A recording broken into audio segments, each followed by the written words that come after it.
Welcome back. ಈಗ already ನೋಡ್ತಾ ಇದ್ವಿ ಚಿನ್ನವನ್ನ ಯಾವ್ಯಾವ ರೀತಿಯಾಗೆಲ್ಲ ಸ್ಮಗ್ಲಿಂಗ್ ಮಾಡ್ತಾ ಇದ್ರು. ಒಳ ಉಡುಪಿನಲ್ಲಿ ಇಟ್ಕೊಂಬರೋದು, ಹೊಟ್ಟೆ ಒಳಗೆ ಹಾಕೊಳ್ಳೋದು, ಈ ರೀತಿಯಾಗಿ ಎಲ್ಲ ಮಾಡ್ಕೊಂಬಂದಿರುವಂತ ಎಕ್ಸಾಂಪಲ್ಸ್ ಗಳನ್ನ ನೋಡ್ಬಿಟ್ಟಿದ್ವಿ. ಈಗ ಮತ್ತೊಂದು ರೀತಿಯಲ್ಲಿ ಬಾಯಲ್ಲಿ ಚಿನ್ನ ಇಟ್ಕೊಂಡು ಸ್ಮಗ್ಲಿಂಗ್ ಮಾಡ್ಕೊಳ್ಳುವಂತ ಟೈಮ್ನಲ್ಲಿ ಸರಿಯಾಗಿ ತಗಲಾಕೊಂಡಿದ್ದಾರೆ. ದುಬೈನಿಂದ ಬೆಂಗಳೂರಿಗೆ ಬಂದಂತ ಪ್ರಯಾಣಿ, ದುಬೈನಿಂದ ಬೆಂಗಳೂರಿಗೆ ಬಂದ, ಸ್ಮಗ್ಲಿಂಗ್ ಮಾಡ್ಕೊಂಡು ಬಾಯೊಳಗೆ ಇಟ್ಕೊಂಡಿದ್ದ. ಏರ್ಪೋರ್ಟ್ ನಲ್ಲಿ ಚಿನ್ನದ ಸಮೇತ ಸಿಕ್ಕಿ ಬಿದ್ದಿದ್ದಾನೆ.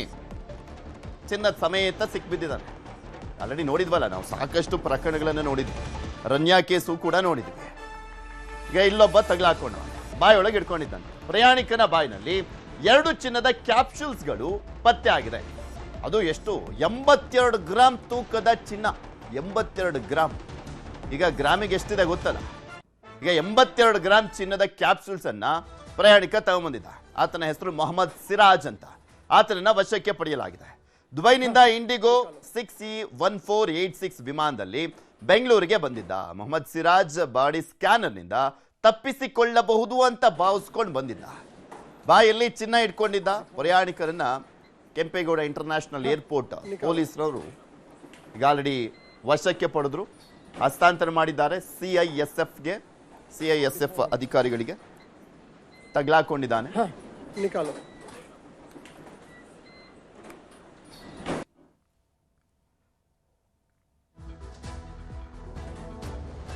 ರಸ್ತೆ ಗುಂಡಿಗೆ ಬಿದ್ದು ಕಾಲು ಮುರಿದುಕೊಂಡಿರುವಂತದ್ದು ಬೈಕ್ ಸವಾರ. ಬೆಂಗಳೂರಿನ ಚಿಕ್ಕಪೇಟೆ ಕ್ಷೇತ್ರದ ಸುಧಾಮನಗರದಲ್ಲಿ ನಡೆದಿರುವಂತಹ ಘಟನೆ. ಸಿಸಿ ಕ್ಯಾಮೆರಾದಲ್ಲಿ ಆಕ್ಸಿಡೆಂಟ್ ದೃಶ್ಯ ಸೆರೆಯಾಗಿದೆ.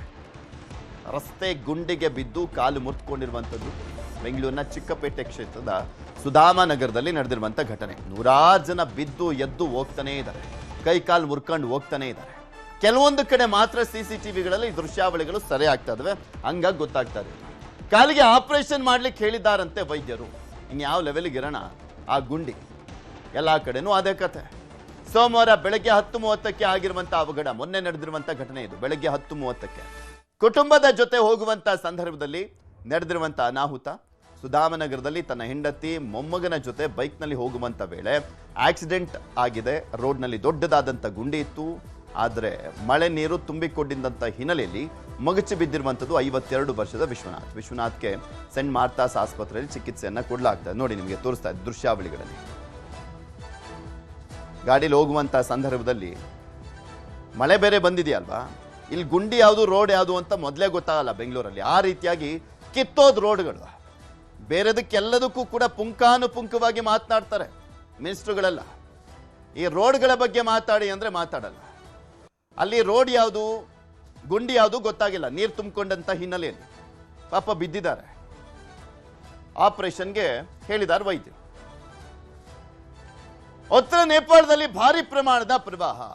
ಬೋಟೆ ಕೋಶಿ ನದಿಯಲ್ಲಿ ಪ್ರವಾಹ ಉಂಟಾಗಿದ್ದು ಗುಡ್ಡ ಬೆಟ್ಟಗಳೇ ಕುಸಿದು ಭಾರಿ ಅನಾಹುತ ಸೃಷ್ಟಿಯಾಗಿದೆ. ಉತ್ತರ ನೇಪಾಳದಲ್ಲಿ ಭಾರಿ ಪ್ರಮಾಣದಲ್ಲಿ ಪ್ರವಾಹ ಉಂಟಾಗಿದೆ.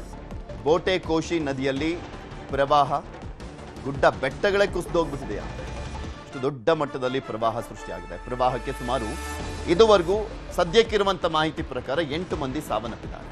40ಕ್ಕೂ ಅಧಿಕ ಸೈನಿಕರು ನಾಪತ್ತೆ ಆಗಿದ್ದಾರೆ ಎನ್ನುವಂತ ಮಾಹಿತಿ ಸಿಗ್ತಾ ಇದೆ. ಪ್ರವಾಹದಲ್ಲಿ ಕೊಚ್ಚಿ ಹೋಗಿರುವಂತ ಶಂಕೆ ಇರುವಂಥದ್ದು. ತುರ್ತು ಸಭೆಯನ್ನ ಕರೆದಿರುವಂಥದ್ದು ನೇಪಾಳ ಪ್ರಧಾನಿ. ರಕ್ಷಣಾ ತಂಡ, ಸೇನೆ ಅಲರ್ಟ್ಗೆ ಘೋಷಣೆಯನ್ನ ಕೊಡಲಾಗಿದೆ.